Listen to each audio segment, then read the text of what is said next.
Bahamas. Global 99.5 FM reminds our listeners that the views and opinions expressed on this show are those of the host and guests and not necessarily the opinions of the owners of Global Communications Network and the operators. Today can be the turning point in your life by making a simple decision. Fundamental questions of navigation. Where am I? Where am I going? And how do I get there from here? I invite the leaders of our planet to ask themselves these three questions before they make any crucial decisions. But if you don't make decisions, you're going to stay right where you are. We are all map makers. We are in a time of transition. If we're going to change, we have to change the direction that we're going. Our planet needs leaders who know where they want to go. When we change the direction we're going, then we want to make sure we're going in the right direction. Leaders who can see the big picture. Because if we're not, we're going to either go backwards or we're going to stay where we are. Recognizing the psychological and the spiritual shifts and changes that need to be made, often from the inside to the outside. To be able to shape your future, you have to be willing and able to change your paradigm. Complex journeys require navigation. The path to the truth is one such journey. This is your GPS. Hairstyling services provided by J.D. Edwards Salon and Spa, Palmdale Shopping Plaza, Madera Street. Accessories provided by Chevette Williamson Jewelry. Standout jewelry for standout women. Good afternoon, everyone, and welcome to GPS Global Paradigm Shift on Global 99.5 FM. I am your host, Michelle Malcolm, and as always, it's a pleasure to be in your company today. Thank you so much for tuning in and sharing your afternoon with me. So we are going to be looking at a very important island in the archipelago of the Bahamas. And I say it's important because this island is so rich and plays such a vital part in our country. I am talking about the Big Yard, the largest island in our archipelago, known as Andros Island. It is the largest of the Bahamian islands, and it is politically considered a single island, but Andros in total has an area greater than all the other 7 Bahamian islands combined. And the land area of Andros consists of hundreds of small islets, I bet you didn't know that, or maybe you did, and keys connected by mangroves and tidal wave swamps, together with 3 major islands. So you've got North Andros, you've got Mangrove Key, and you've got South Andros. And the 3 main, the island of Andros, or this collection of islets and the mainland, are separated by bights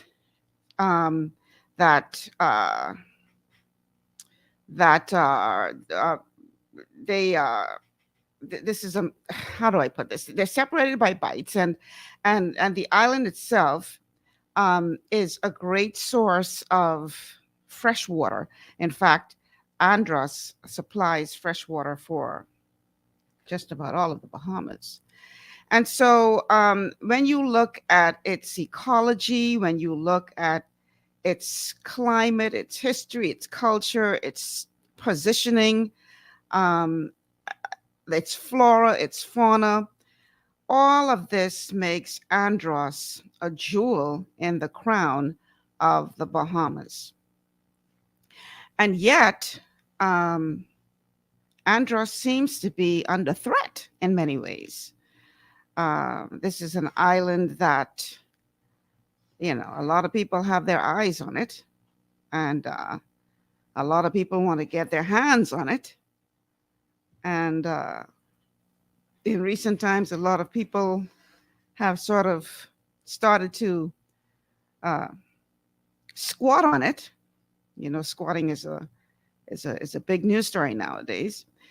And others see it as a key component to possible continuation of major business for them. So Andros is clearly a very important island that we need to pay special attention to. And that is exactly what we're going to do during today's show. And Jason, you can go ahead and bring in our guest.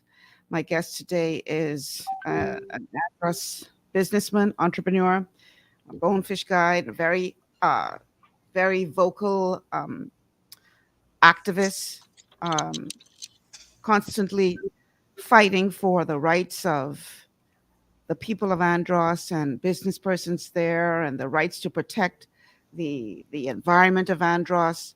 And he's here today to help us understand what is happening on that island and why we should care. So Prescott Smith, without any further ado, welcome to GPS. Thank you, Michelle. Thank you for having me. I listened to you, and you're a person who do thorough research. You describing the importance of Andros very well as it relates to the country overall. Let's break that down for our audience. Just how important is Andros to not just the people of Andros, but to all of us in the country? Why is Andros the jewel of the crown? Very, very important point, Michelle. And for me, I am very active in conservation and the fight for our resources. Even though I live here on Andros, I'm equally concerned about Bahamians from Inagua to Grand Bahama. So to answer your question as to why Andros is so important to all Bahamians, when I was on the Defense Force, and if you look at all of the commercial fishermen who are extremely wealthy, be they from Spanish Wells, Abaco, Long Island, you would find that they are fishing on the Great Bahama Bank. And Andros has the largest nursery system of mangroves, not only in the Bahamas, but it also has the shallow water geography where all the lobster, snappers, the marine resources that are collected. And so it serves and feeds the entire country. So that fresh water that's mixing with the salt water into the thousands and thousands of creek systems. I heard you mention, which I'm happy, because people don't realize Andros do have hundreds of islands. And so even though you have these main landmass, like you mentioned, North Andros, Mangrove Key, and also the bites, what makes them unique is they separate the island so you can go from one side of the island to the next. And that within itself is very unique in the Bahamas. And so we can go on and on about the resources. The largest pine forest in the country. It has the largest amount of arable land in the Bahamas. It's the only island in the country that have rivers. It has the largest concentration of blue holes in the country, and the largest corpus, largest freshwater supply, and of course the largest continuous reef system. But you know, we have coral reefs all throughout the Bahamas and around many of the islands throughout the country as well, you say? It's called the Big Yard, but it's also called the Sleeping Giant, because with all you just described, you would think that Andros would have received a lot more attention over the past several decades in terms of its ability to really impact the whole nation. The landmass, the hugest single landmass in terms of the size of the island within the Bahamas, within itself is a plus. But now you're talking about it being strategically positioned. You're talking about the mangroves and the fact that because of those mangroves, it feeds the entire country. Because what people need to realize is that a big thing that the mangroves do is provides a safe habitat for fish to have babies, and those Yes. babies grow in the mangroves until they become big enough to go into the open ocean. And so without the mangroves, if all of those mangroves in Andros were suddenly gone, we would see a drastic reduce in the amount of fish in our oceans, and it would obviously impact us all. So when you consider how important that landmass is and everything that it has to offer, and yet it is rightfully referred to still as the sleeping giant. Yes. Why do you believe it has been allowed to stay in a comatose state, and those are my words, for so long? Yes. Michelle, one of the things I appreciate about you, I've followed you for a while, your integrity, and I've seen you stand up for Bahamians. And so you asked a very powerful question. And so it's important for people to get the facts about Andros. So if you go into Coral Harbor and you see all these very successful fishermen from Long Island, but some people are selfish in our country. They don't want you to know the wealth exists in the Bahamas. So all those commercial fishing boats you see parked up in Coral Harbor, from Abaco, from Eleuthera, from Long Island, they make their wealth around Andros, except they're not going to tell you that. And so the present Minister of Marine Resources, and these are not things that I heard somebody else say, I heard him say it. He said his grandfather told him that the success of the lobster fishing industry in Spanish Wells was because of the mangroves on the west coast of Andros. Now, how do we know that? That's where the Spanish Well boats are. That's where the Long Island commercial fishing boats are. But what we have, Michelle, and this is human nature, so this is not unique to Long Island or Spanish Wells or Abaco, because there could be persons here who don't want Michelle to know that she can be successful. But it is a known fact by those who control the economy of the Bahamas that Andros has always been the richest island in the country. But you have to go back to the history. I asked Mr. Pindling that tough question.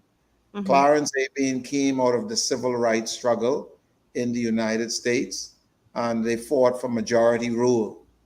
And so those oligarchs who control the economy, what they did was they changed the land policy, which meant that the land on Andros is still owned by you and the rest of the Bahamian people.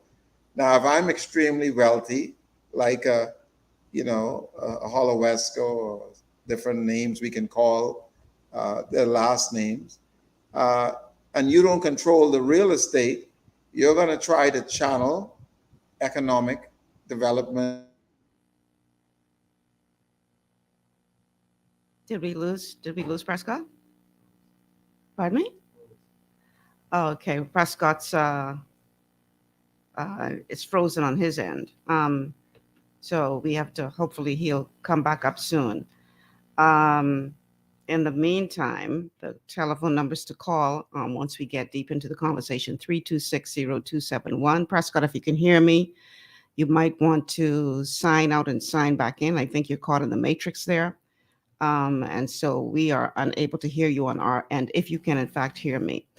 So the numbers to call, 326-0271, 326-0271, 326-0272, 326-0272, and 824-9952 is the WhatsApp number if you care to send us a message. And he was right on the verge of making a very important point as it relates to when you don't control the landmass, you can control the economic flow through the landmass, which is even more significant than controlling the landmass itself.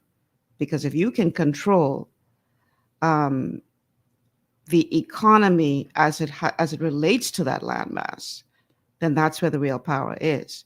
And that is a part of an ongoing effort on the part of a few Bahamians, a few wealthy Bahamians, to try to lock down that part of Andros that would serve as that location for that economic flow to be accommodated. And so this is why This is just one of the reasons why, and I'm hoping that he comes back on pretty soon. Is he still frozen? He's gone, or what? Talk. Okay, so he signed out, and hopefully he'll sign back in quickly. Hopefully he didn't lose internet access altogether, because what we're going to be talking about today is really important to all of us here in the Bahamas. One of the things that Pinling and that early crew did successfully was they were able to break that stranglehold as it related to political emancipation. But they didn't break the stronghold of economic emancipation. That still continues today. And Andros is in the midst of a very serious conversation about locking down that final link of the chain of economic emancipation in this country. It's that serious. Meanwhile, the island is under threat in many ways, not just its environment, but now we see where, certain people are making their way to that landmass, perhaps because it's such a large block of land. They figure, oh, ain't nobody can notice if we go here. And now we have a growing problem on the island with illegal immigration. And possible threats to the water table as a result of illegal squatting there. And again, if that happens, then it means that that's going to impact all of us, because Andros is our source of fresh water. So let's hope and pray that that we get Prescott back on as soon as possible.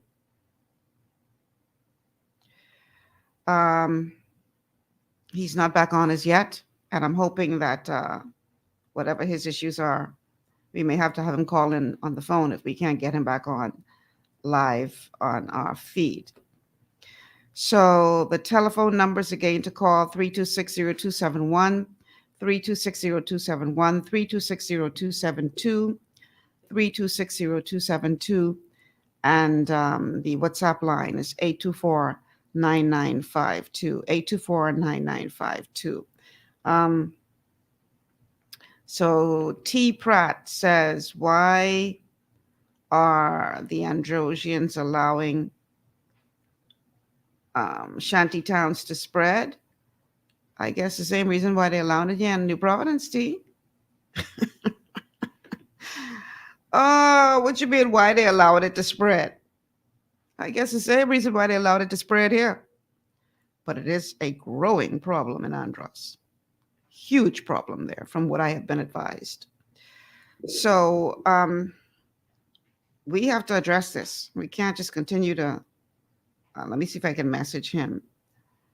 I'm asking him if he's having internet issues, because he hasn't signed back on as yet. So what I may do in the meantime is give him the telephone number to call so we can get him back on the conversation until he works out whatever issues he's having. All right, so we're talking to Prescott Smith today. Prescott is a bonefish guide, and he has been very vocal about preserving what Andros has, not just for himself, but for the future of the nation, and obviously for the people of Andros. And this is a very important conversation, because we talking the last hurrah when it comes to that economic flow. If we let this one go, that one name over. Delia wrote the note. And so this is the conversation that we have to have. And this, quite frankly, is a conversation that got me fired from another place. That's how important this conversation is. But somebody's got to talk about it. So the telephone number is to call 3260271, 3260272. Jason, I'm going to WhatsApp you his number and see if you can call him on one of our lines to see if we can get him on the phone. Let's take this break, and then let's try to figure out what's going on with him, or see if we can get him back on the conversation. Okay, we'll be back after these words.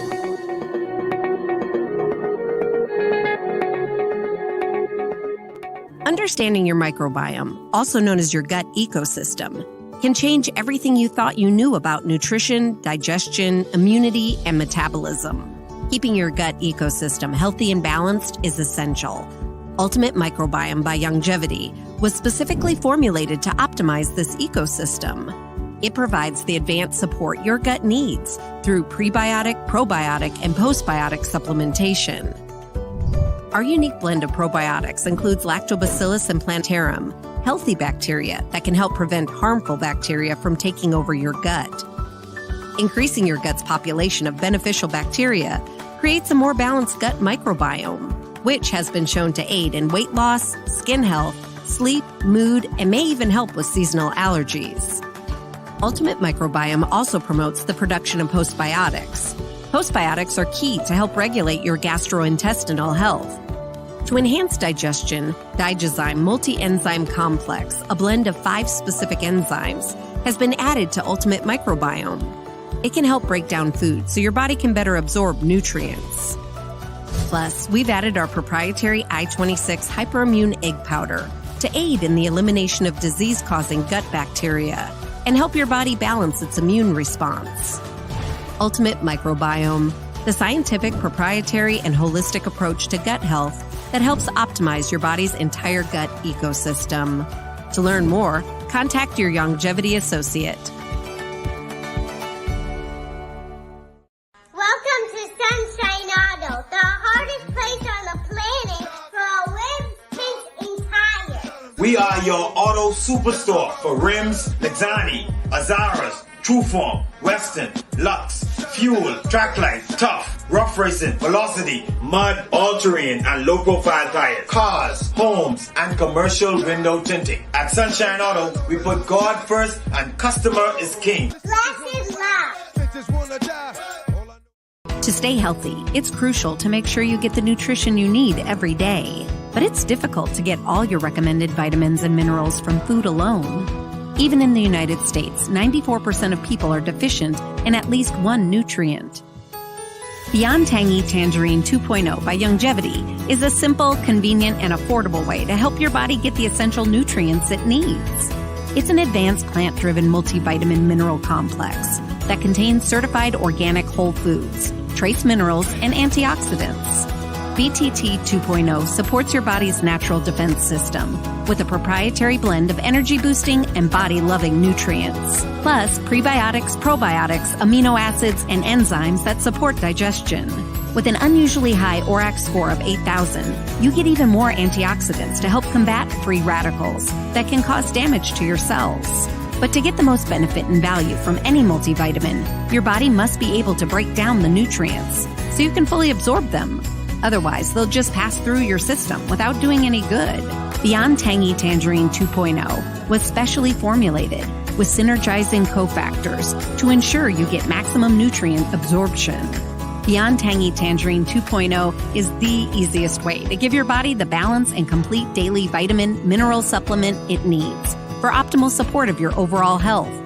To learn more, contact your Longevity associate. This portion of GPS is brought to you by Tiki Bikini Hut at Junkanoo Beach. Great food, cool tropical drinks, and family fun in the sun. All right, welcome back to GPS Global Paradigm Shift. So apparently the problem is they lost power. So no worries, we have him on the phone. So we're gonna talk to him on the phone. Prescott, you there? Prescott? Hi, how are you? I'm good. Y'all lost power? We lost everything. And I immediately got in my truck, and I kept driving until I picked up the first. So it's not just the power we lost the phone service, the whole 9 yards in the area. Wow. So Yeah. one of my Facebook. I think you start talking about Andros, this island, touchy island with these people, right? I'm serious. One of my Facebook say the powers that be seem to always be interrupting the live feeds on the corruption of natural resources. As long as I've been watching these live, no other live ever have issues. Yeah, it's true. My God. Michelle, you and I would know this firsthand. If anybody could tell you about it, you have taken the blows for the entire country on the airways, right? I tell you. The minute you start talking about limestone and aragonite and sand and pork, all of a sudden, yeah, and the British it gets touchy. Yeah, I could not believe it. I was saying a little prayer. I said, you know what, Michelle showed today. I said, please just let everything stay functioning. And lo and behold, not only we lost power, they shut down everything. Everything got shut down. I hope you have one of them portable charges in your vehicle that you could be charging your phone while we're talking, so that I don't want to. We're good. I guess if they don't shut down the entire Andros, we'll be okay. I just got immediately in my truck and I just started driving, until I just picked up onto the next section. I guess they have it under. Wow. Yeah. So you had started to talk about economic flow. And I was saying while we were trying to get you back on that Andros is the last hurrah. Pinling was able to wrestle away the political power, but did nothing. Well, I shouldn't say nothing because some Bahamians were empowered, but the majority of Bahamians were not economically emancipated. Yes, and there's a lot. And so for me, Michelle, that troubled me, and that's why I told you I asked him the tough question. Because sometimes it's not easy to get our people to rest these political hats off and see truth with clarity. So this is what Mr. Pinling said. He said, Andros should develop at a pace when Bahamians from across can play the leadership role in it. Now that might sound like political talk, but I further ask the question. I think about my mother and think about the thousands of Bahamians who could not even get a job in the Royal Bank other than the security at the door. So many Bahamians went away to university. They became doctors, lawyers, accountants, Indian, you name it. In a young country building. Now, we built Nassau, we built Grand Bahama, we built many other parts of the world. So we do have Bahamians who now can take the initiative. The same way I left Nassau and came Andros, and others are doing it to help to build our country. But the most critical thing, and I have to give Clarence A. Bain, because Mr. Pinling was just a young politician. Clarence A. Bain was the real mastermind. He came out of the civil rights struggle in the United States. And they changed the land policy. I think Bahamians, I will make it very clear for them what that means. That means anyone you see building here on Andros or any Bahamian can go and apply for the land and follow the right procedure and they can get it. Don't mind them telling you, well, I applied and nobody ever responded to me. Those things happen, but it also is dependent on how determined you are to follow up. So it is not a situation where, Michelle, you see in Nassau, you want to live on the waterfront, you got to spend millions of dollars for that property. That's not how it works. You apply, fill out your application, say you want to build a touristic development, you want to build time sharing, or you want to build 1 acre for a private home.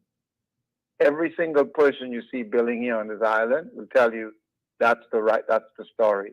No matter what the false information and perception out there is, you see?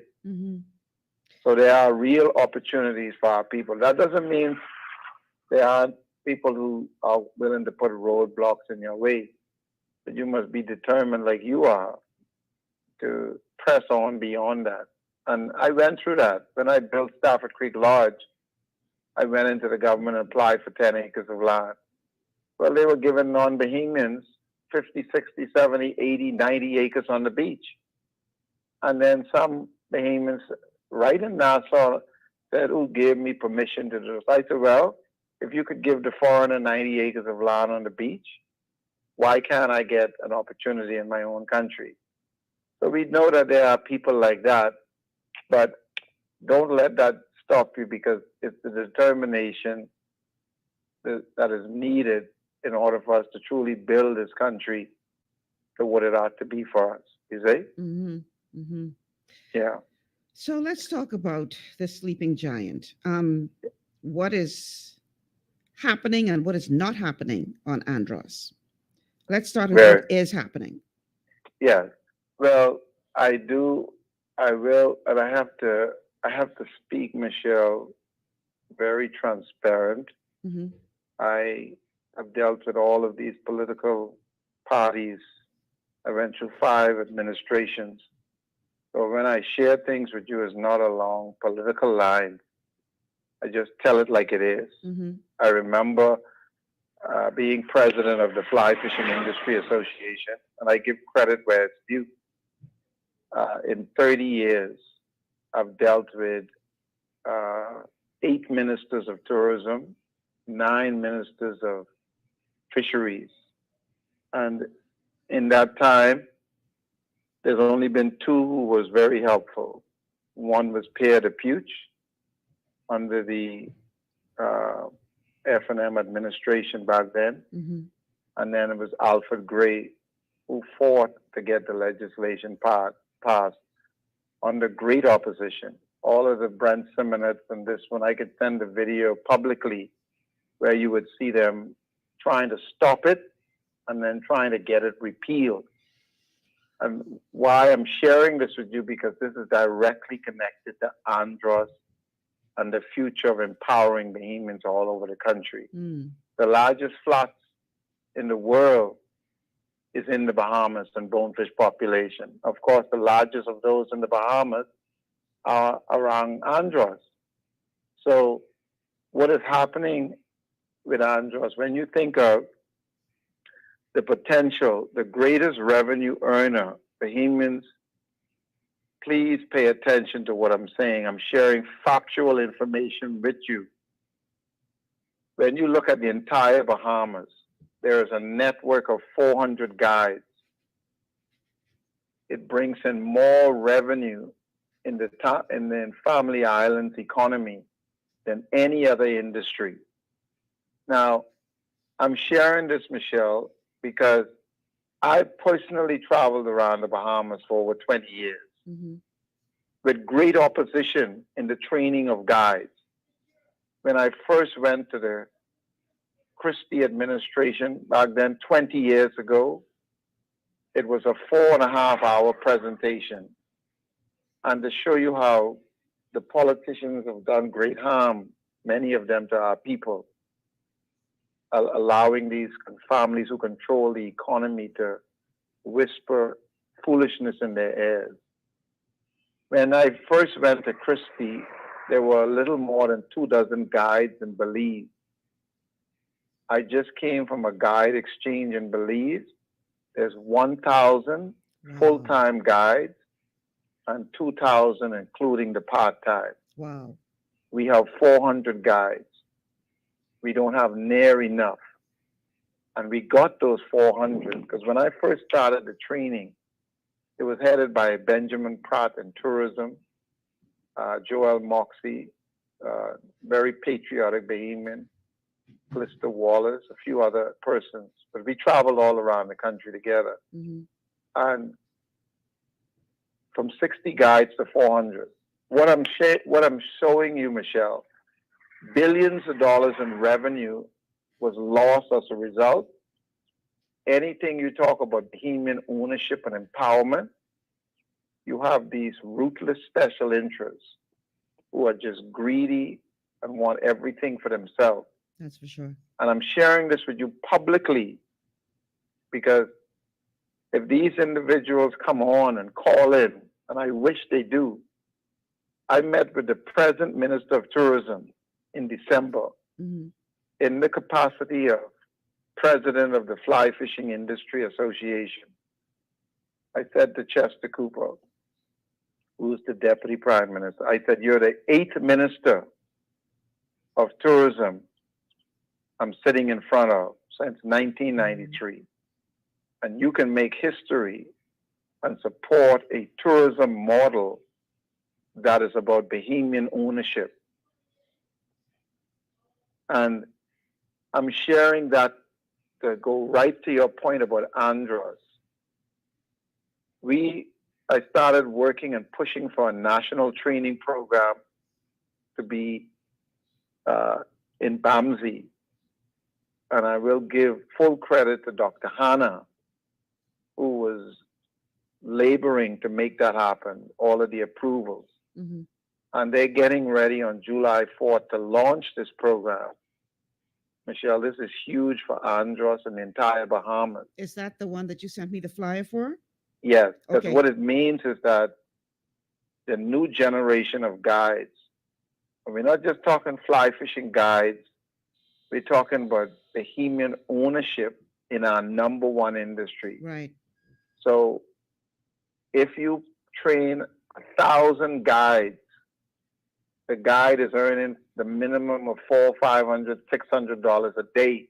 That's foreign exchange coming in the economy. And then all of the other areas of ecotourism you can expand on, the marine biologists, environmental science, and so forth, so forth. So what I'm showing you is Andros is because of its geography and natural wealth, these things here will be feeders, just how the nursery system feeds the Great Bahama Bank and it helps the Long Island fishermen, Abaco. These are the programs. So Andros must be that example to continue to empower the rest of the Bahamas and Bahamians. Okay, we have a call on the line. Let's take this call and then we're going to continue with this Yes. conversation. Caller, welcome to GPS. Good day, and God bless. Michelle, how you doing today? Excellent. How are you? Pretty good. Hey, Scotty, Jerome here, my friend. How you doing today? If he's responding, I can't hear him, Michelle. He hasn't responded, but go ahead. Just make Okay. I first of all want to ask Scotty a question. Have you gotten the permission yet for the Blue Hole Marina, my friend? Can When I'm done, yes. Michelle, you would have heard me over the years. wait, hold on, JT. I want to see that if Prescott can hear you. Prescott, can you hear him? Yes, I heard him, and I'd like to answer him publicly because Okay. he's asking a very important question. Okay, go ahead and answer. Yeah, so I want to explain to Bahamians, there are over 50,000 yachts fishing in our waters. I went in years ago and applied to build a marina project. And I want to be very clear about that because I don't get involved in no business that is about my self-interest. When I got the approval letter from the port, the lady said to me, she said, over 20 years I was typing these up. If I use one hand, the majority of fingers would be left to a black person who has ever received their approval. Wow. And I'm glad he's asking that question. On election day, Michelle, that just took place, you had some of these same oligarchs. You have the hotel Lighthouse Club is sold in the property next to it. They had already adjusted the boundary to destroy any chance of the marina project happening. And they called me on election day while I was in the boat, hoping that I would be stupid or desperate enough to sign the land adjustment that they wanted me to sign so that Kamala Miki, Brian Hugh, and whoever else behind them. And this is the struggle. Now, if the government had not changed, the same oligarchs, Michelle, was after Morgan's Bluff Port, Fresh Creek Airport, Fresh Creek Seaport. They were gone. And remember I shared the history to you. They were locked out of Andros from 1967. I don't think Bahamians understood what was happening. And I wish Minister Pintard would call him, because while he called my name in Parliament, 4.5 years, they did nothing with the fly fishing legislation. As a matter of fact, they tried to gut it out and kill it. Allow me, if I may. I don't listen to what politicians say. And notice I'm being very fair. I said Pierre de Puech, Alfred Gray. I will say Renwood Wells, and I hope he's listening to you. He came out publicly, Michelle, and said that the legislation will hold. They will not repeal it, because they were pressuring him. And there was people like Brent Simonet, the Holowescos, and all of these oligarchs. All right, let's let the caller. Pressuring. Let's let the caller jump back in, because the caller is still on the line. Go ahead, JT. Yes. Yes. You know, Michelle, I'm glad that Prescott did clarify one or two things. But, you know, as I was saying over the years, Michelle, you might remember, in support of Scotty and in defense of him as a Bahamian entrepreneur, I mean, I think it was January 2019, when the then Prime Minister Minnis had announced in a public address the approval of Prescott's Blue Hole Marina in Fresh Creek, Andros. Mm-hmm. And up until that election, a few months ago, they never gave Prescott the documents for him to go ahead and develop the marina that was approved and announced as having been approved. And like he said, Brian Hughes, that's the name of the gentleman who was given Kamala Miki by the Ingram administration. Him and other concerned Bahamian developers bought or were announced to have bought the Lighthouse Club, just in my view, just to prevent Prescott and others like Prescott from getting a foothold in the marina ownership in this country. Michelle, I don't understand what kind of governing administrations we've had over the years, but either a lot of them are stupid, a lot of them are blind, or a lot of them have sold out. It's got to be one of the three, because you cannot tell me that a Defense Force officer, former Defense Force officer as Prescott is, who would have literally put his life on the line to serve his country, who deserves the equal right to benefit and to act, to do business in this country, such as the preamble of our Constitution says. You cannot tell me that somebody like him ought to have been put through the rope or deserved to have been put through the rope of denial or frustration and denial after frustration. And the man is a Bahamian, born and bred here. See, you know, I do not envy anybody. I'm not jealous of anybody. And I'm referring to the oligarchs in this country, those who got oogles and oogles of money. I don't envy nobody their money. But what I do have a problem with is that those having money trying to stop you and me. Yeah, that's the thing. From earning the same, where in the Bible where it says that only the oligarchs ought to have money in this world? In their Bible. Might not be the Bible with me and you just read, but they well, it's in that because God says to you and me. The word of the almighty dollar. Well, that's their Bible, unfortunately for them, because one of these days that can burn them in, and a lot of them can burn in hell. But the long and short of it is, I just wanted to call up again and support. Well, Michelle, I would like to share something because you're specifically talking about how the significance of Andros and all of this is tying in. Right. I think Bahamian needs to understand that there is no marina on the largest island in the country. So if Abaco could have 40 plus marinas, why can't a black lady or a black person, or it doesn't matter the color, but certainly we should have a level playing field. Michelle can own one on Andros. So you have to understand what makes those who have an oppressive mindset uncomfortable with me. Stafford Creek Lodge was built to do exactly what we're speaking about, Andros. Why would I train hundreds of guys who never worked at the lodge? Because it's about empowering others.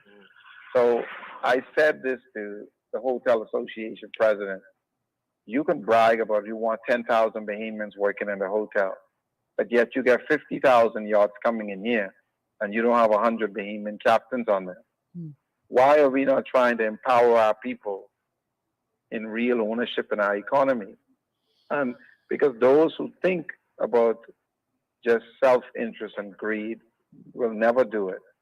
They're not the marina project. The real threat, if I was a political crony who was about enriching myself and only looking out for myself, I wouldn't have the opposition. You know, Michelle, I saw you spoke up, and you know the consequences of that. And so I can say this publicly, if the Prime Minister is listening to me, because if it wasn't for the Prime Minister, the present Prime Minister, I don't think I was coming out of prison when they illegally arrested me. That's You know what I funny. mean? Do you have? And what the public don't know, that was the 6th attempt. Okay, JT has another question for you. Yeah, and I will hang up on this note.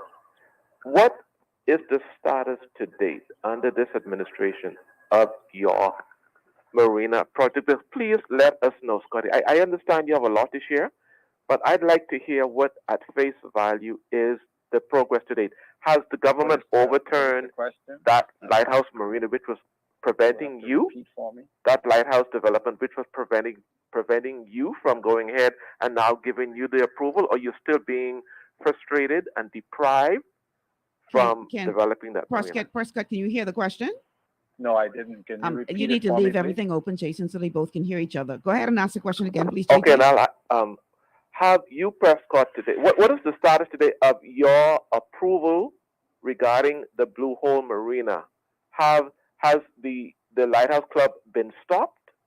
That which was attempting to stop you, or has this government given you the green light to go ahead and develop your Blue Hole? Please answer that question clearly for me and directly for me, because the public, I think, would really love to hear what the status is today on your Blue Hole Marina project. Approval, yes or denial? JT, let me let you go because he can't hear you. For some reason, he can't hear you. I'll ask the question for you. Let me let you go. All right.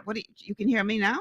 Yes, I can hear you. What he was asking is, what is the status of your application, or has the Lighthouse project pretty much pushed your application to the side? I'm paraphrasing. No, very good question, and it needs to be. I have no problem sharing with it publicly. When the government changed, like I told you, I got a call on election day, and they had various interests. That was the chairman of Michael Scott was the chairman. When I first met him, he tried to shut me down. First time I ever seen him in my life, and so right away I didn't fit the criteria, and so what happened was I spoke to the new chairman, who is James Turner from Grand Bahama, and they are sorting out all of the corruption that took place there, because had the government not changed when the hotel arrangement was sold, it was really just a ploy, because they really wanted all of the real estate, Michelle, to cut up a whole series of canals so that they could sell waterfront property. And so they adjusted the boundary of the marina, which would have destroyed the project, to cut a 50-feet canal through it, and then so that boats can. And so obviously the new administration is dealing with all kind of mess. And so the new chairman told me that, we will organize to meet and sort out the situation so that you can move forward with the project. But that is the position of where it's at now. I did write to the Prime Minister and the chairman, and so they are aware of all of the details. And of course, just like any bureaucracy, as you know, people have been transferred here, there, shifting around, and I'm sure that's taking place in many other areas. But that's the position of it. But really, I want to share publicly what that project is about. I don't intend for it to just be a marina for personal stuff. When you're having tournaments there, Bahamians can be trained, apprentices, professional captains.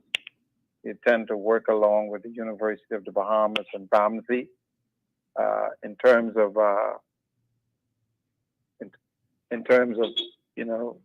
sorry, that was someone kind enough pulled over because they saw me pull on the side of the road as I shared with you. Yeah. I had to let them know I'm okay. So that's really the goal of it, because we need the same thing that you're seeing being launched, Michelle, with the fly fishing program. Mm-hmm. We need to have facilities that allow our people to be trained. Otherwise, we'll go from 50,000 yards to 100,000 yards, and we will go to Bahamians not being owners in their economy because we don't take the time out to give them the opportunity to train them properly. And that's why I was so adamant and very supportive of what Dr. Hanna has done at BAMSI, getting this program, all of the approvals, and then officially launching it on July the 4th, so that the next generation, when you and I are not here, that these things will carry on in terms of training our people to be owners. We've lost a lot of time. We've lost billions in revenue, but we have to press forward and make the corrections as we're doing now. Yeah. Sounds very, very impressive and long overdue. And I really hope that everything works out and that this administration really does cooperate with you in every way possible to see it through. Because, I shudder to think what would have happened had the former administration gotten back in power. Andros would be gone. We were finished. And I said this, I'm not even being political. I told my sister, and I can say this, I don't know what you're going to do with this lodge, but I could not stay in the country because I can tell you haven't gone through the experience, and you know this firsthand of how they come after you. I came off Steve McKinney's show, and Steve McKinney will tell you this. And the police car followed me, and then he pulled me over and he said, "Can I see your driver's license?" I said, "Yes."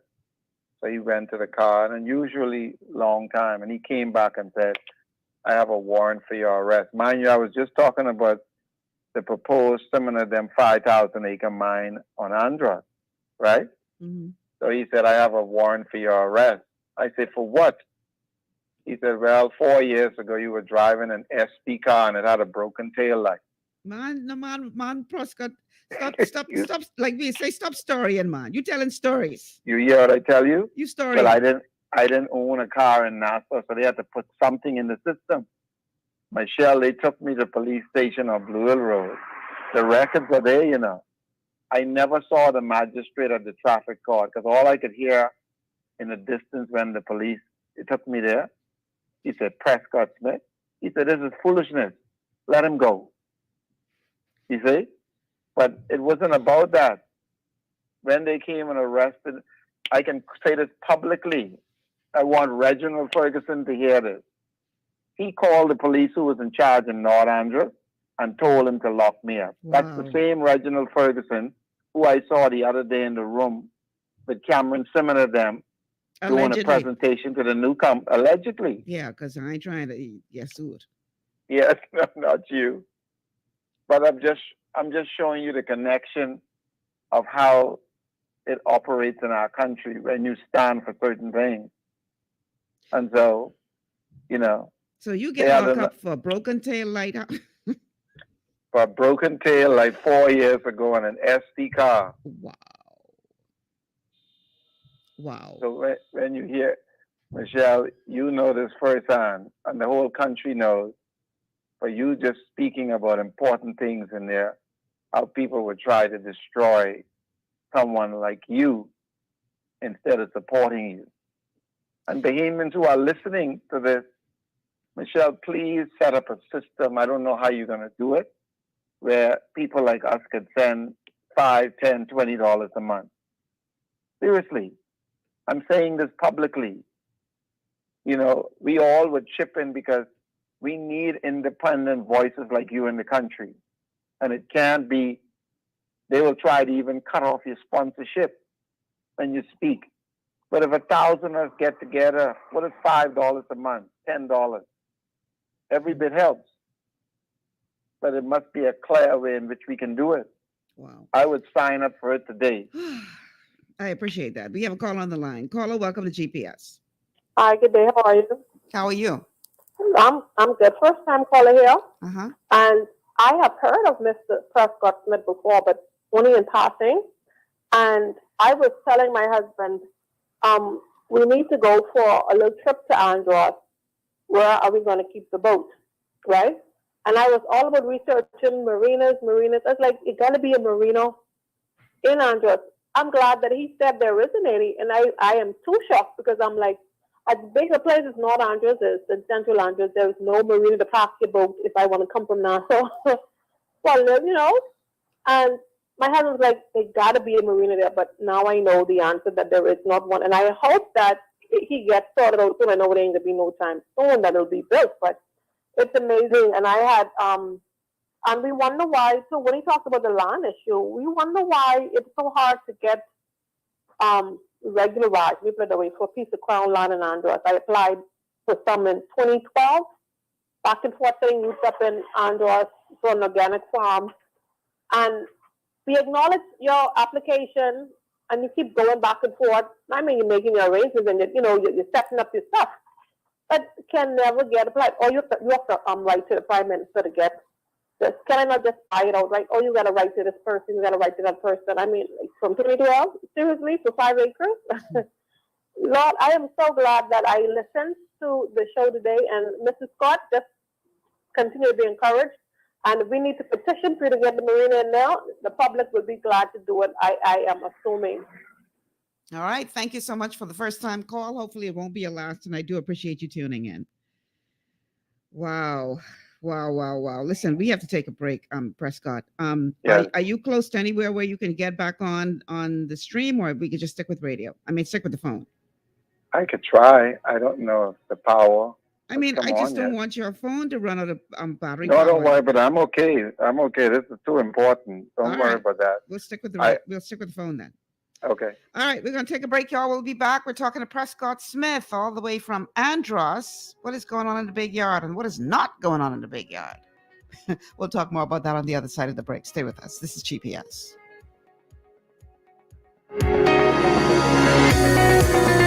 Your body's immune system is under constant pressure from things like stress, lack of exercise, and toxins in the environment. It's crucial to be proactive and support your immune system with the nutrients it needs to function effectively. But it's often hard to get these nutrients from food alone. Introducing fast-acting Zinc Plus Immune Support by Longevity. Unlike zinc-only supplements, Zinc Plus Immune Support builds on the proven power of zinc and adds complementary nutrients to give your immune system extra support.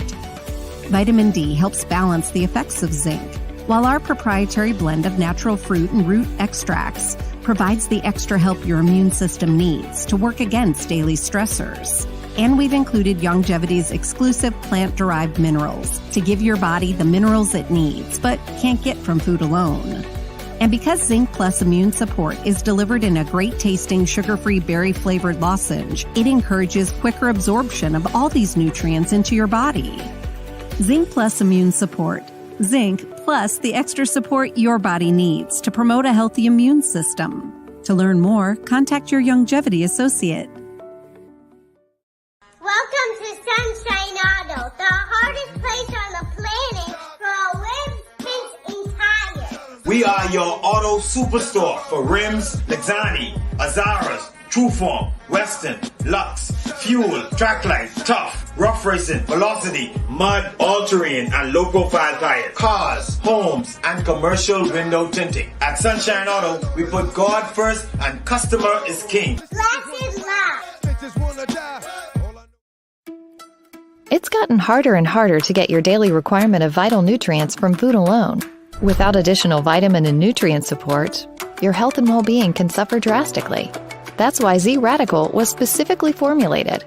It combines a blend of antioxidant-rich vitamins, minerals, and botanicals with the protective powers of fucoidan to help fill the gaps from lack of nutrients in your foods.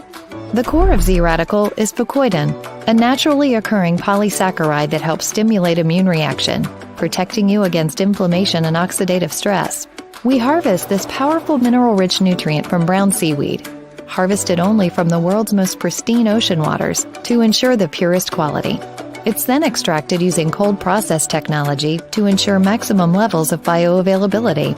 Then we add essential vitamins that help to protect your cardiovascular and nervous systems and are crucial for optimal immune and neurological function. Z-Radical also includes a proprietary blend of delicious antioxidant-rich fruits and berries. This great-tasting combination helps your body combat free radical imbalances that can contribute to a variety of degenerative conditions like arthritis and heart disease. Z-Radical. Experience the power of fucoidan with antioxidant-rich berries, 8 essential vitamins, and more to provide you with potent health benefits. To learn more, contact your Longevity associate.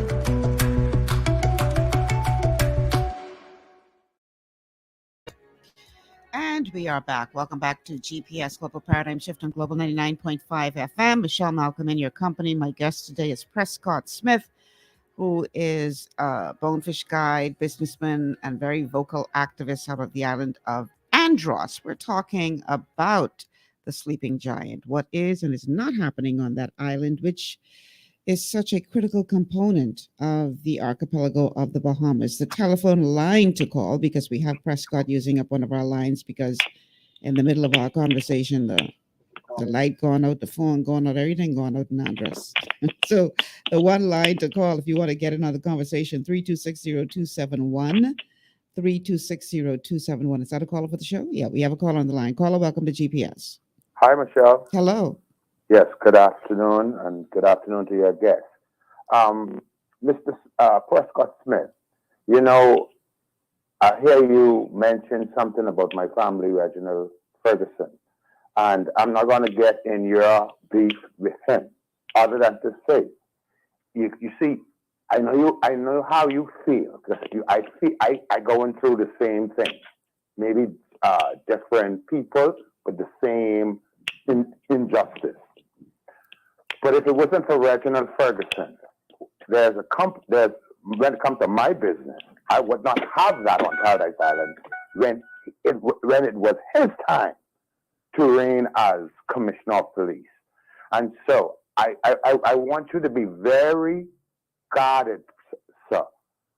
You know, I'm one of those Bahamians who are on record agreeing with you as relates to what you deserve, what your divine blessing should be in your mind, not in someone else's mind.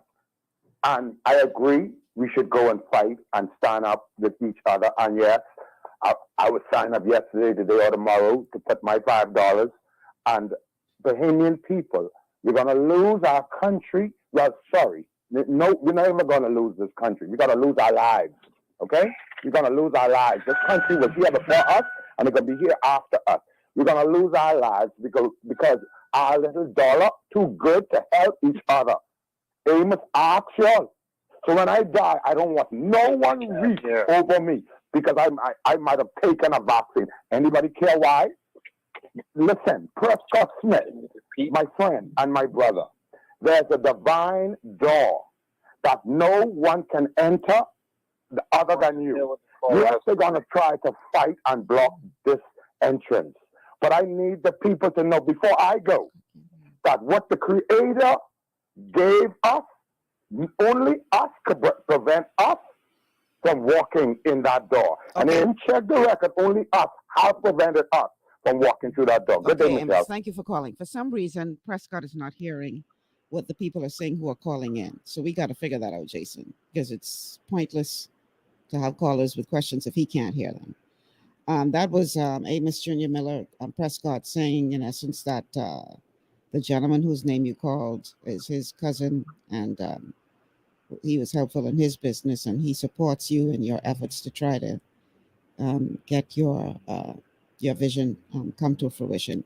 All right, so we're talking about Andros today, and I I want to talk about the economic emancipation of our people and the role that Andros plays in that.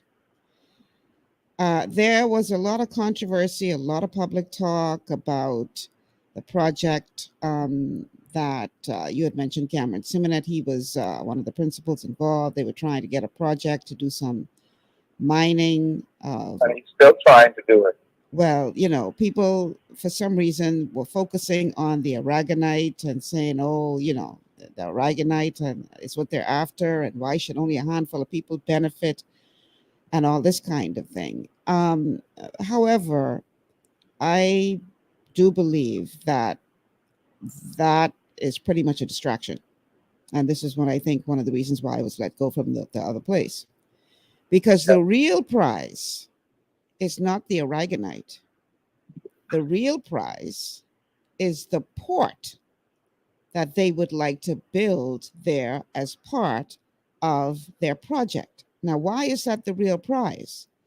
Because that will be the final entryway to the country as it relates to the importation of goods, the final major port available. And once that goes, and if that falls into the hands of the same families that are controlling the existing ports in the country now, explain to our people what that means, what that would mean, Prescott. Yes, I'm happy you brought this up because first, the ocean comes in two places close in the Andros. That's Drakesville in South Andros and Morgan's Bluff in the north. Drakesville, the distance further south and the way the big waves roll into that area, it does not have a natural bluff like Morgan's Bluff, which is 70 feet with natural protection. And so they know that if they capture Morgan's Bluff, you not only capture the entire country, and I want to explain to Bahamians, when they locked up Arawa Key, it says you cannot build another port within 22 miles of Arawa Key on an island that is 7 miles wide by 21 miles long. Morgan's Bluff is 41 miles outside of that zone. But here's what I find evil and treasonous about this.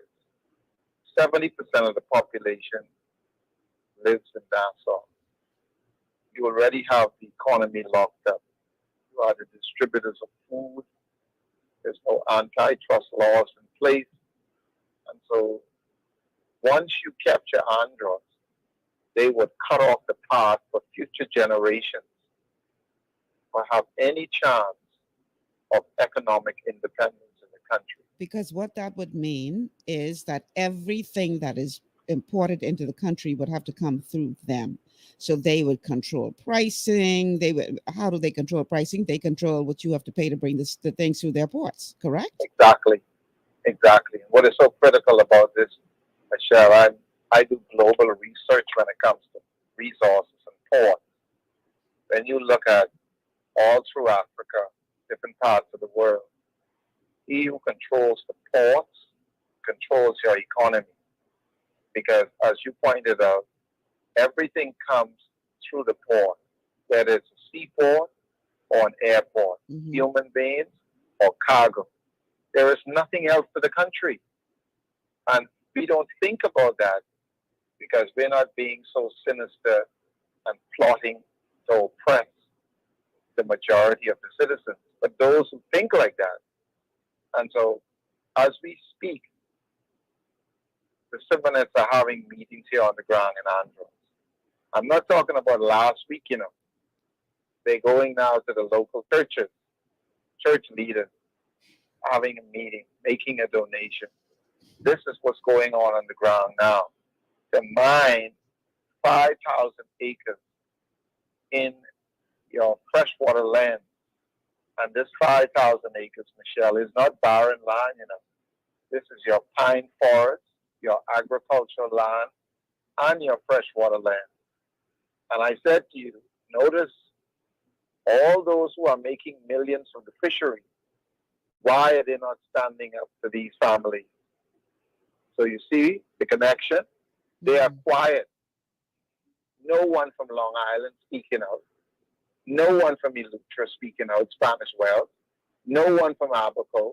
The same clique mindset, but yet something that can destroy the largest nursery system in the country for generations unborn, just because it's them. So what are the environmentalists saying? The environmentalists who have so much to say about all these other projects, what are they saying about that? I hope Eric Carey can hear me. Eric Carey can't say nothing because he knows that these families control the Bahamas National Trust. The council of the trust, I can tell you for a fact, I sat on that council appointed by the cabinet of the Bahamas, and they tried to throw me off 7 days a week. It is controlled by these same families. Allegedly. Allegedly. Wow. Yeah. Okay. This is very interesting. Is that a call for the show? No. All right. So the I guess the approach now is to try to convince the locals that if you say that this is something that you want for your island, then we will have a better time of getting the government to approve this. Is that, do you think that that's the approach? That's the approach, because they already went to the new cabinet, you know. They went to the new cabinet. Made a presentation, I assume. Made a presentation to the new cabinet. They went and made a presentation to the new council. The new council, on the same day I went there, the new council unanimously rejected them. There wasn't one council member who agreed to it. Now, that doesn't mean anything to them. They are working the strategy you're talking about. If we, get to the local churches, get promising. And what I find foolishness about it, I really would like Cameron so that I don't have to be there allegedly, because I understand, Michelle, the importance legally how they like to go after you. But I really would like to have an audience to speak publicly on this issue with all of these oligarchs, because they know that on this issue, when it comes to our resources, they are nothing more than thieves and criminals. I don't need to call their name. I have no respect for them because I know my history and I know what they continue to do to the Bahamian people. So I welcome the opportunity to speak on this issue publicly. I was just on a presentation, Michelle, before you to Portugal, and to listening to them talk about how Africa and aid to Africa, those who create poverty in Africa by stealing its gold, its diamond, its copper, its platinum, have the people in Shantytown going a mile underground in shafts to get these precious minerals in the Congo. It's no different in the Bahamas. They shipped limestone out of Grand Bahama for 70 years. Not $1 shows up in our annual budget. Politicians beating their hands on the desks. They are sucking up the aragonite and the sand off the Great Bahama Bank all over the world. And we got $27 last time for aragonite. We got $56,000 for sand. It's treasonous. And so we must be prepared to speak truth without fear. The only person I have fear for is the creator of all things. These individuals are criminals at the highest order, and they know I cannot be bought. I will spend the last breath until this body is no longer to fight for the true liberation of Bahamians, because what they're doing to us, and I'll share this with you and the listening audience, Michelle. Wait. Stick a pin in that because we have a call on the line. So don't forget the thought, okay? But let's go to the phone lines. Caller, welcome to GPS. Hi, pleasant good afternoon, Michelle. Can you hear me? I can hear you. Prescott, can you hear the caller? Prescott? No, I can't. Okay. Now let me see again. All right. Can or you can? He can't, but you go ahead and I may have to interpret your question, so don't make it long. Okay, well, I'll make it brief as possible. Mm-hmm. You know, I was out in the field environmental work today, and I got a call, an urgent call that I need to get back into someplace where I can listen to your show. And that's so Joe. I came, Hey, Joe. yeah, there's Joe. Mm-hmm. And I came because they said there's something that had been mentioned about the mangroves project. But by the time I came in, Prescott was talking about all the challenges he has had. Well, you know, this has happened for eons of time in the Bahamas. Nothing has changed. You know, we're celebrating 50 years of independence very soon. And the fact is, I think it's next year. I think this coming one is the one before the 50. Mm-hmm. But we are no near being independent. The oligarchy still rules this country. Mm-hmm. And Bahamians like him, with all of this talent and spirit and virtually beautiful elements to share with the Bahamian people, they are stymied over and over because no matter which political party is in power, they are funded by the oligarchy in the country. And therefore, we could never get past that. If I look at all of the islands, and I've been to quite a few of the islands, all of the prestigious places on the islands have been bought up from there as crown land by politicians, ex-politicians, or the oligarchy of the country.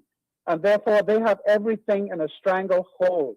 And we are so far away from even the semblance of being empowered in this country after 50 years and after the shackles fell of us 200 years ago. I could, like I said, you know, my recent expose on reflection on independence, that has to be read. Because when people read that, they say, oh my God, Joe, that is exactly where we are.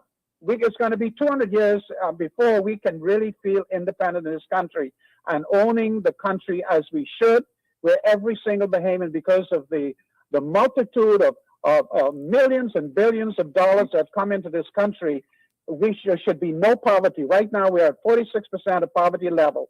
And that's because all of the money is tied up. There is no, income taxes. There is no taxation. All these people who make $1 million a day, and the same thing that they pay, the people who make $250 a week pay the same thing. Yeah. That inequity, that is strangling the whole of this country.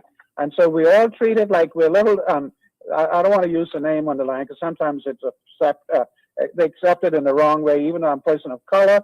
But the fact is that the color in this country is demeaned to the extent by the oligarchy, and we just have a little bit of pepper mixed in with the salt, and that's the way we've been going. So I tell Prescott, keep on. He got Joe Dowell behind him. Do not give up. We need to save this country. If you look at all of the islands, for example, all of the prestigious places along the seacoast, tell me how many black Bahamians are in any of that.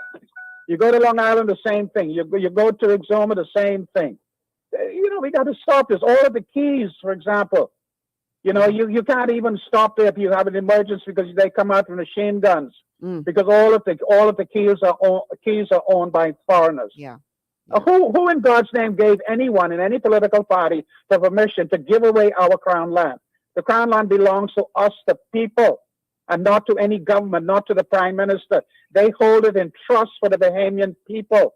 And some people I know in Cat Island, a man just told me the other day he's been applying for 3 acres of crown land to farm for 10 years now, and they still wouldn't give him a definitive answer. Wow. All right, Michelle. Okay, let me stop right there. Thanks for calling, Joe. I will try to precede that. Okay. Yeah. All right. Thank you so much. So Prescott, you didn't hear any of that, right? Yeah, I didn't hear any of it. Okay. So that was Joe Darville, and pretty much he was saying that you know, the madness has to stop. That a big part of the problem is that the oligarchs continue to get away with this because they support financially the political parties. So I guess in essence, the political parties feel indebted to them, and this is why it continues to happen. And if you look throughout the family of islands, for instance, every key is, I mean, you know, everything is owned by foreigners, and that we have to get to the place where Bahamians truly do own a piece of the rock. He talked about crown land, not really belonging to the government, but belonging to the people, and the government only holding it in trust. And yet it takes Bahamians many, many years to even get a response, much less get any positive movement with regard to their application. So that, in a nutshell, is what he had to say. And he also pledged his support behind you and wanted to encourage you to keep going. Don't give up on trying to fight for these rights. So that, in essence, is what he had to say. Yes, and there's a lot of merit to what he's saying. They don't get all the politicians, but they always pick a few on both sides who they work with. Yeah. And because I've dealt with them over the years, I had to learn that lesson the hard way. So many of the politicians are not aware of when the checks are given to donations, but at the end of the day, they have to live with it. So they're very crafty, and they always have people who are actually doing the bidding for them. So it's unfortunate, but it's not unique to the Bahamas. But still, we need more people with integrity like yourself, Michelle, and others who are prepared to stand up. So they already know they can't buy me. I'd rather eat some boiled crab and dough and climb the coconut tree and pick cocoa plum. But I ain't selling out. Crab and dough taste good anyhow, but you're talking about they always have somebody do that bidding. I call them the political prostitutes. In my situation, when I got fired from the other place, it was a Bahamian, black Bahamian, who reached out to me. No, I know who he is too. He's one they always like to put up front. He speaks with an English accent. But I ain't going to recall his name. Political prostitute to the core. Yes. That's my opinion on him. That's why I say to you. But guess what? In Bahamian society, they look at them as being professional and successful business people, role models, you see? But they're the ones who do the bidding. Yeah. Same thing here. Cameron in and out of Andros and Ted Baker, but they got some black faces up front, all running all over the ground doing the work for them. Mm-hmm. All right, that's Jason, pretty real quick, is that a caller for the show? Say again? I'm trying to find it from my producer. Okay, so we're going to take a quick break. Prescott, we're going to take a break, and then I want to switch gears a bit about a brewing problem on the island that, again, could impact. I'm trying to sign in so that everything's back up. So by the time you finish your break, we should be back online. Perfect. Okay, so let's take this quick break. And then on the other side, hopefully Prescott will be able to sign back on with our stream so that we can get him at least for the last half hour of the show on the stream. We're talking Andros today. Let's go to a break. We'll be back after these words from our sponsors. Stay with us.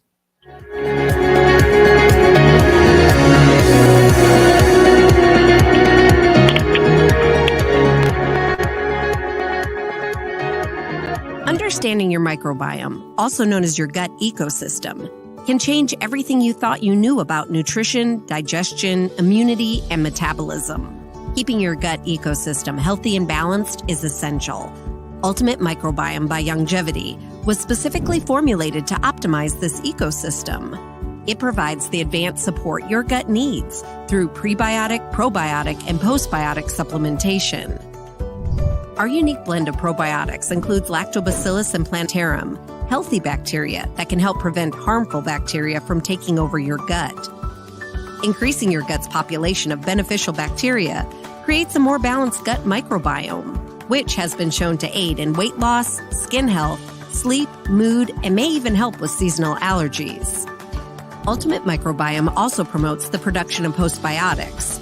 Postbiotics are key to help regulate your gastrointestinal health. To enhance digestion, Digizyme Multi-Enzyme Complex, a blend of 5 specific enzymes, has been added to Ultimate Microbiome. It can help break down food so your body can better absorb nutrients. Plus, we've added our proprietary I-26 hyperimmune egg powder to aid in the elimination of disease-causing gut bacteria and help your body balance its immune response. Ultimate Microbiome, the scientific, proprietary, and holistic approach to gut health that helps optimize your body's entire gut ecosystem. To learn more, contact your Longevity associate.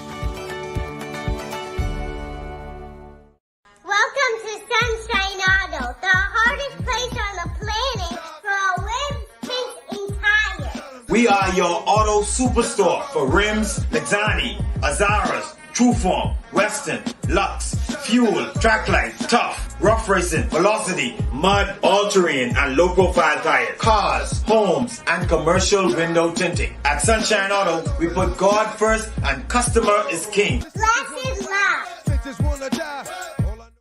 To stay healthy, it's crucial to make sure you get the nutrition you need every day. But it's difficult to get all your recommended vitamins and minerals from food alone. Even in the United States, 94% of people are deficient in at least one nutrient. Beyond Tangy Tangerine 2.0 by Longevity is a simple, convenient, and affordable way to help your body get the essential nutrients it needs. It's an advanced plant-driven multivitamin mineral complex that contains certified organic whole foods, trace minerals, and antioxidants. BTT 2.0 supports your body's natural defense system with a proprietary blend of energy-boosting and body-loving nutrients, plus prebiotics, probiotics, amino acids, and enzymes that support digestion. With an unusually high ORAC score of 8,000, you get even more antioxidants to help combat free radicals that can cause damage to your cells. But to get the most benefit and value from any multivitamin, your body must be able to break down the nutrients so you can fully absorb them. Otherwise, they'll just pass through your system without doing any good. Beyond Tangy Tangerine 2.0 was specially formulated with synergizing cofactors to ensure you get maximum nutrient absorption. Beyond Tangy Tangerine 2.0 is the easiest way to give your body the balance and complete daily vitamin mineral supplement it needs for optimal support of your overall health. To learn more, contact your Longevity associate. This portion of GPS is brought to you by Tiki Bikini Hut at Junkanoo Beach. Great food, cool tropical drinks, and family fun in the sun. Welcome back to GPS, Global Paradigm Shift on Global 99.5 FM. Michelle Malcolm here, along with Prescott Smith out of Andros. He is back on the line now on our stream. They decide to turn the electricity back on, and when they see we ain't stopped the show. Anyhow, the telephone numbers to call, let me stop, 3260271, 3260271, 3260272, 3260272. We're talking all about the sleeping giant today, the big yard, Andros, and its importance to the Bahamas and why so many people, including the Chinese, trying to get up in there. Now, we have one set of people who seem to be getting up in there, and I'm talking about the illegal immigrants, who many, I understand, have, after Dorian, those who survived, decided to try to find another island that they could go on to live and do their thing. And I understand that since Dorian, Andros has been flooded with an illegal immigration population, and I understand that much of our pine forests there are going up in smoke because of the presence of the illegal immigrants. Am I right about that? Am I misinformed? You're there. What is actually happening in Andros? Well, you're not being misinformed, but let's put it into context. So, you know, we have the largest amount of farming land in the country. So when you have farming, there are people who legitimately have work permits to be in North, but it's also, as you pointed out, there are people who are not legal. And of course, there's vast amount of land. With regards to the forest burning, it's a lot of it is natural, but a lot of the forest is set for fire too, for illegal activity. And it's not just the burning of coal.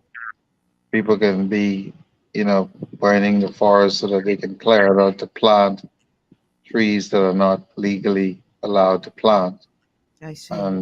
Yes, so we also have, don't forget, Andros, Abaco, Grand Bahama, they had huge fines with helicopters flying over with marijuana. And of course, you pointed out about the farming as well, but any illegal activity, that would be in the northern part of the island where agriculture takes place, you say? Mm-hmm. And it's not a situation that they can't easily deal with. It's just that I think sometimes we take a very careless approach to these things because no one can really hide from you with technology, as you know, Michelle, with drone and so forth. You can send up a commercial drone and they can't hide nothing from you if you really want to find out what's going on. You say? Yeah. What Yeah. about the impact to the water table? Is that a problem? Yes, and not just to say blame because we have to look at how we're farming. Right. Michelle, you're a very health conscious person. You know, what kind of chemicals are we putting in the with GMOs, what type of seeds we're farming. So we have, even though we have to feed ourselves as a country, we have to be careful not to compromise your health as well. So the chemicals going into the freshwater lens, um, it come from many different sources. But the only blessings that we've had is just we have a small population and there's a vast amount of land, you see. Mm-hmm. So, but we still have to pay attention to it. Even the way we dispose of our garbage, Michelle, all of those things we have to look at as well. Yeah. All right. So, wow, this is to me very concerning. It is. It Yeah. is. I'm not making light of it. I just want you to know. I think I go back to some of the things that you originally pointed out. If we do things to empower our people, you'll find a lot of these issues would be dealt with. For example, I was just watching a video where one of the leaders in Norway said, whenever the oil and gas industry companies want to come into Norway, they tell them right off the bat, 78%, they're going to tax them. And so some of them kick and scream, but they still come and they still make a lot of profit. Mm-hmm. So I think if we deal with the issue of our natural resources and we're not afraid to empower all our citizens, we wouldn't be having these immigration problems we have because Bahamians will become very protective if they know that every citizen benefits from the resources of this country. I mean, I'm not talking about handouts. There's many ways to empower people, pay the teachers better, pay the nurses better, education, healthcare. We will become very protective of who becomes citizen in our country at the end of the day. So on a stroke of a pen, you can sort out all of this confusion about immigration and who's here illegal, because there is a legitimate way for people to come in the country and work. I remember going to Dubai, as I'm sure, Michelle, you know this firsthand. Mm-hmm. They had 9 times more population working there than the citizens. Right. But they always know who's in their country, and they know when your time is expired, you have to leave. Gotta go. You gotta go. And so we don't have to be afraid of immigration if we do it right, but we have to be afraid of the corrupt system where it's not regulated properly, and the things that you're pointing out in our freshwater well fields, how we're disposing of chemicals, toxic waste. Like who's dumping all this, the gray water, the cruise ship, the oil tankers, container ships, all of these things we have to be concerned about, you know? So, yeah. But Now, Andros has, go on. I'm sorry. Go ahead. No, go ahead. No, I'm saying you, Andros is the future of the Bahamas, so we have to be very guarded. And most of all, we have to be not afraid to empower our people. That's why I'm a big advocate for it, because if we empower our people with the resources we have in the right way, then you would want to protect something that is beneficial to you and your children, because we are developing a generation that feel that they don't have a vested interest in Andros. So why not zone the place properly and people can have land to build homes and live in dignity, raise their families, grow some vegetables, fruits, trees in their yard, you know, and I don't think that is asking too much for Bahamians to be given a legitimate chance to survive in their own country. Hmm. Because we Now, certainly have the resources. you mentioned something moments ago about growing something that they shouldn't be growing.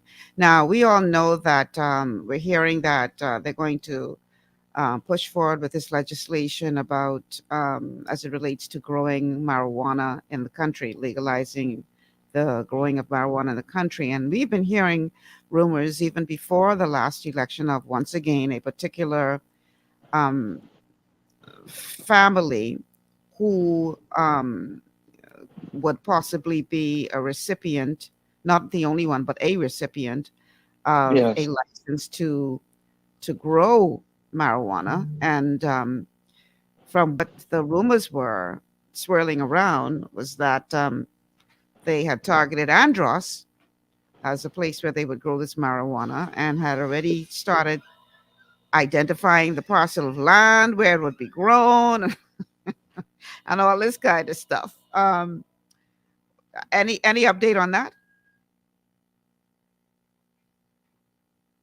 Are you frozen again? Already Wow. get the land. It's not wrong. They get the land. Grow Wait, say it, that again. right? You Why aren't we froze there for a using it? second. Why aren't we using it? Yeah, why aren't we using it for method? I'm saying my issue about when I say legal plants, I don't think these, God created these plants for medicine.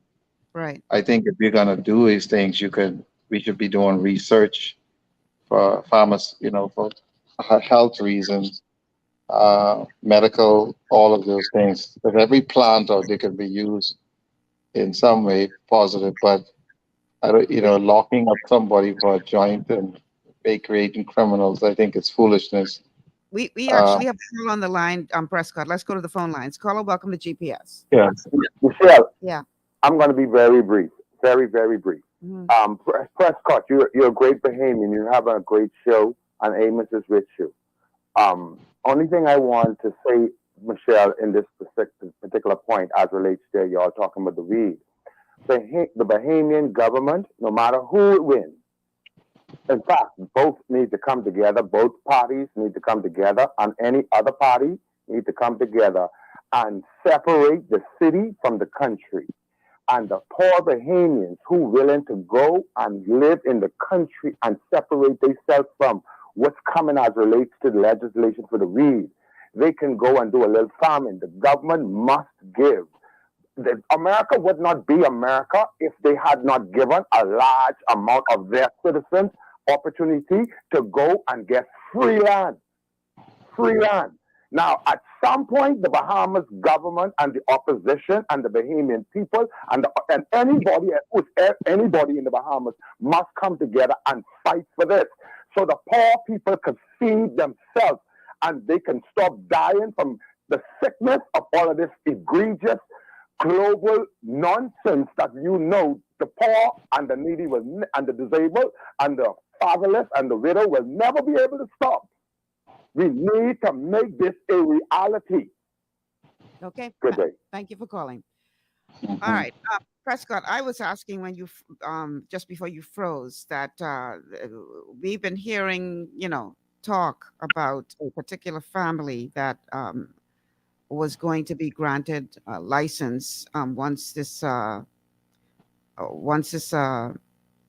marijuana legislation is pushed through to make it legal to grow marijuana. And there was talk that Andros was the chosen site where this would be grown. Do you have any update on that, or is there any truth, as far as you know, to those rumors, or that is just? It's not rumors. It's not rumors. I mean, I don't know if you want me to call their last name, but they already have lots of land here in Andros. As I don't know if you remember when, under the Ingram administration, they had these heads of agreements with hotels. Atlantis had 1,000 acres of land in Andros, and then they were parceling up that land and selling it, as you could see. So the land was already bought out by these various interests. 100 acres here, 200 acres there. But I mean, you said it from the beginning, Michelle, when you talked about the port. It all boils down to no matter how much we grow to feed ourselves, everything has to pass through the port. So Right. I feel any port that needs to be built in Andros, Bahamians have to pay attention and realize it needs to remain in the ownership of Bahamian citizens. And if anybody tries to change that, I want to be very clear so they would understand the implications of what happens at Porter's Key. Once you lock off Andros, it means that you then control the entire Bahamas because The entire yeah, Bahamas. Yes. yeah, because the boats that come into Porter's Key, the food supply that comes from Delbina's and H. Pritchard and Thompson Trading and all of these other companies, they are then going on the mail boats to go to the Family Islands. So once those same families control the port in New Providence and control Morgan's Bluff port, then they would have captured the largest island with the most fresh water, the largest amount of arable land, the pine forest, and they would control the rest of the country because no matter what goes on the boats from Porter's Key, and so they would have cut off the path for goods to come directly to Andros and Clare outside of the control of Arawak Key. So once they get control over both, then they capture the entire Bahamas. So that means generations unborn will find themselves just like we are in Nassau. 100 years ago, who controlled the main arteries of the economy, still control it today. So Andros represents the last hurrah of any chance of the majority of Bahamians having some kind of economic freedom, emancipation. Yes, it is. It is the law, and that's what they have to get our people to think more patriotic. Because I don't fight for this because I live here in Andros. You know, I'm thinking about the students in Mangrove Bush, in Inagua, in Crooked Island, and so this is what Andros represents to the whole country. If they cut off Andros, then they cut off the path for economic independence for the entire country. Now, if you're a person from Salina Point and you only thinking about that, then you'll say, well, Andros don't mean anything to me. And then you'll wonder why 20, 30 years from now you get squeezed in, like what has happened to Nassau to our people. So look at the waterfront. Look at who controls the economy. Look at who controls food distribution. So that's how serious the issue is. Like that, you said. Yeah. Wow. So we only have a couple of minutes left in the show. So let's talk about what should be in Andros. I know you've already talked at length about the project that you're working on and how you'd like to, get more bonefish guides empowered and all that kind of stuff. But there is so much more potential for that island and what it could be doing. Yes. What is your dream for the island of Andros? Yes, and for the Bahamas, because I want to be clear too, I am not into fly fishing because I got into it because we have the largest flats in the world. I see it as a part to create ownership. So I would like to see at BAMSI, not just this program, but additional programs for Bahamians to learn all areas of ecotourism.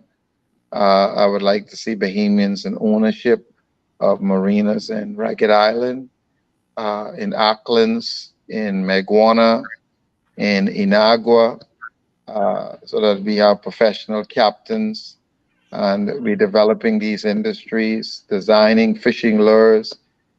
These are multi-billion-dollar industry, trademark, copyright. So I want to see Bahamians, I want to see hundreds of eco-lodges and Bahamians own around this country, whether they be small Airbnb or full operational lodges where, Michelle, you very health-minded person. That means you're then selling the local bananas, the sugar apple, making your switcher for the guests, what we call lemonade, whatever. It's it creates circulation of revenue to empower our people straight across the board. So I would like to see sustainable forestry in Andros. I would like to see more food production, really support for the farmers, not just a lot of lip service. I would like to see BAMSI continue to be strengthened. BAMSI should be an institute where you're archiving every plant variety, bird life, what is in our soil, what is in our freshwater lands, working along with the University of the Bahamas. So for me, these things, I would like to see more endowments set up for students in the sciences and engineering. I would like to see a major science research lab. COVID taught us that we have to be dependent on everybody else to give us, a bit of medicine here and there when we have so much potential. Like you see biotechnology is a big industry in Cuba. So I would like to see Bahamians train to be a commercial fishing industry, not just lobster, conch, snappers, but we have lots of pelagic fish, and I mean tuna, yellowfin tuna, blackfin tuna, deep water species, swordfish, red snapper, silk snapper, queen eye snapper, mystic grouper, thousands of marine resources that our people don't even know about, but we have to train them and put the infrastructure in place. I would like to see the fly fishing industry develop where we're developing, all the products from it. So you're not just a guide, the lodging, but somebody in China could buy a coffee cup with a bonefish on it, or a permit, or a tarpon, or snook, or a coloring book. And so a journalist like yourself, Michelle, it's all, the industry has huge potential for persons in your field and many other areas. So I think about seeing Bahamians truly free. I would like, if I had it my way, I would sign with a stroke of a pen that the mineral resources in this country belong to all the citizens, not just a few. And that means that whenever you see a dump truck load of sand or soil, you know that something is going in the public treasury, something is going in the sovereign wealth fund. I would like to see the new prime minister not make the mistake that Mr. Minnis or Mr. Christie or Mr. Ingram did and put the first dollar into the sovereign wealth fund. And I think the money should come from him, and that would be one of his many legacies. I would like to see antitrust laws put in place to break the monopolies of these ruthless families who have very high prices of food, where our people can't eat healthy the way they would like to, because they always have to make a choice between, buying the cheapest, crappiest food in the store and buying something that's more healthy. These are extremely high prices that are just, very dishonest at the end of the day. And it does a great disservice. We have major health issues in our country. And of course, all of this, Michelle. Yeah. So to me, I'm a Clarence A. Bean student. I am not fighting for, PLP, F&M, DNA talk. I believe in all Bahamians. Even those ones who fight against me, I still want to see them empowered. I don't want to see it at the detriment of being able to do my job, but certainly I'm fighting for them too, because there'll always be selfish, jealous-minded people among us, but we continue to, call us what God has called us to do, to have a spirit of abundance and to keep doing things for the good of others. So that's my dream, and I continue to work on that. I will give public credit to the present Prime Minister, because I know the doors were closed on a lot of things that we were working on, and he personally has opened those doors. Like I told you, I had no choice but to leave the country. If it wasn't for him, I would still probably been arrested in some cell illegally, or But I continue to press on. That doesn't mean that I'm not got caught up in parties, because I know that in every government, there's always some bad apples, but you just have to navigate your way through and work with those who care about Bahamians. I found that even in previous administrations, there were individuals who I saw had a national interest, and they also assisted. As I told you, Pierre Depute was one of them, and there are many others I can call over the years who might be a permanent secretary or in some other area in government who was very helpful, who thought about the country as opposed to just their self-interest. But Andros is the future of this country, and I want to end so the Bahamians are very clear on this. As I have said this publicly, and I haven't found anyone to prove it wrong. The Bahamas is the richest country in the world based on its population, on its renewable resources. Africa is the richest continent on planet Earth based on its mineral resources. And I think Bahamians need to know that. Don't let people beat you down about what you don't have. Our mangrove nursery system is valued more than the oil in Saudi Arabia. There are more marine resources extracted in our industry through the recreational fishing industry than all the commercial fishermen in the Bahamas combined. But it's not documented. We don't want to talk about it because under the guise of tourism, we just want to talk with some Haitians or Dominicans or, somebody else. But we have incredible wealth in our deep water, most of our marine resources in our deep water species. But we have to teach our people, Michelle, we have to put in the infrastructure so that young men and women in the family islands could go out in a Boston whaler with a deep drop rod and they can catch red snapper, yellow eye red snapper, silk snapper, blackfin snapper, black snapper, queen eye snapper, great industries that will not harm our fishery. These are sustainable. But we So got to go wrap on. this up because only a few minutes left in the show. But you know what is so sad, Prescott? You Uh-huh. mentioned that Africa is the richest continent because of its supply of minerals, and the Bahamas is the richest country because of the supply of its natural resources. Yeah, and a small population. Yes, and yet the vast majority of the populations of those people are living in some in Yeah. poverty, some just making it. And you know why?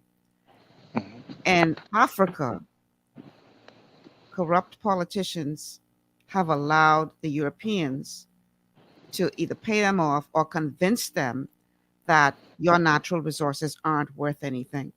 It's And the same you thing have, in the and you have Bahamas. to, why are you taking the words out of my mouth? And you have to export it to us for us to make it into something. But you know what is so sad? Mhm. It's the foreigners who doing it to them in Africa. Here, we got our own people doing it to us.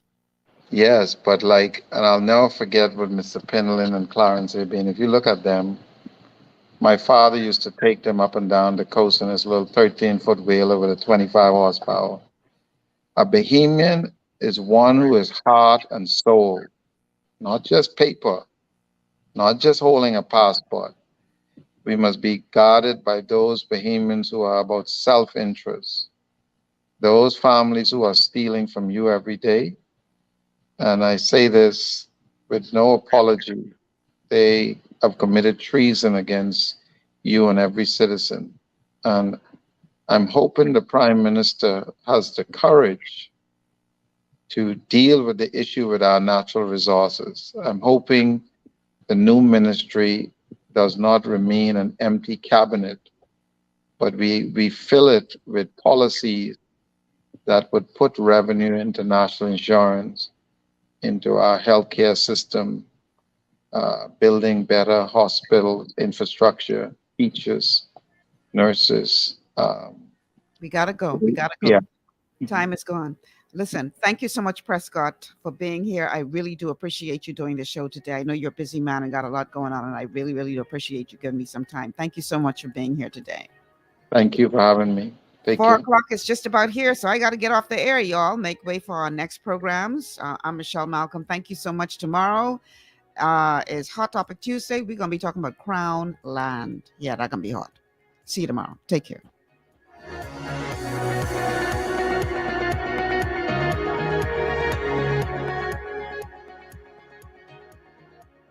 Global 99.5 FM reminds our listeners that the views and opinions